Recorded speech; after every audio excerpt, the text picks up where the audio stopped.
প্রতি মাসে অল্প অর্থের বিনিময়ে ঐতিহ্যবাহী খাবার পরিবেশন করা হয় ভারতের এক গ্রামে।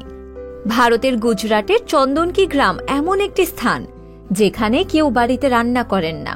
বেশিরভাগ তরুণ শহর বা বিদেশে চলে যাওয়ায় গ্রামটিতে এখন মাত্র 500 জনের বসবাস, আর এর মধ্যে অধিকাংশ মানুষই প্রবীণ।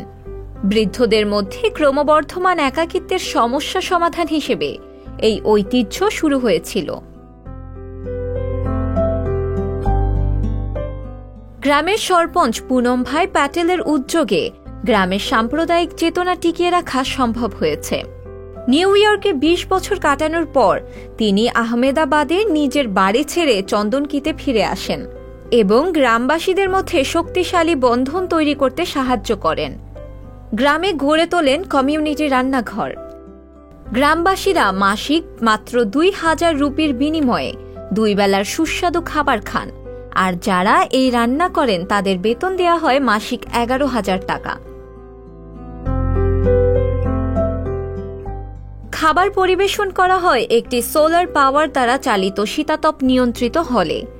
সেখানে গ্রামবাসীরা একত্রিত হন এবং নিজেদের সুখ দুঃখ ভাগ করে নেন, যার কারণে প্রবীণদের একাকিত্ব অনেকটাই কমেছে।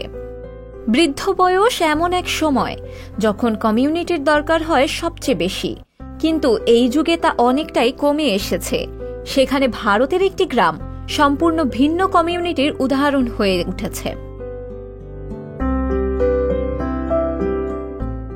শুরুর দিকে কমিউনিটি রান্নাঘরের ধারণাটি নিয়ে সংশয় থাকলেও ধীরে ধীরে সুফল স্পষ্ট হয়। রান্নাঘরটি শুধু একাকিত্বেরই সমাধান আনেনি, বরং এটি প্রবীণদের বিশ্রাম ও অন্যান্য কাজের সুযোগ করে দিয়েছে এবং স্বাস্থ্যেও ইতিবাচক প্রভাব ফেলেছে। প্রচণ্ড অবাককর হলেও এটি সত্য যে গ্রামের রান্না করে না কেউই, মূলত কমিউনিটি তৈরি করার উদ্দেশ্যেই এই ব্যবস্থা। শিলা ইসলাম, সংবাদ প্রকাশ।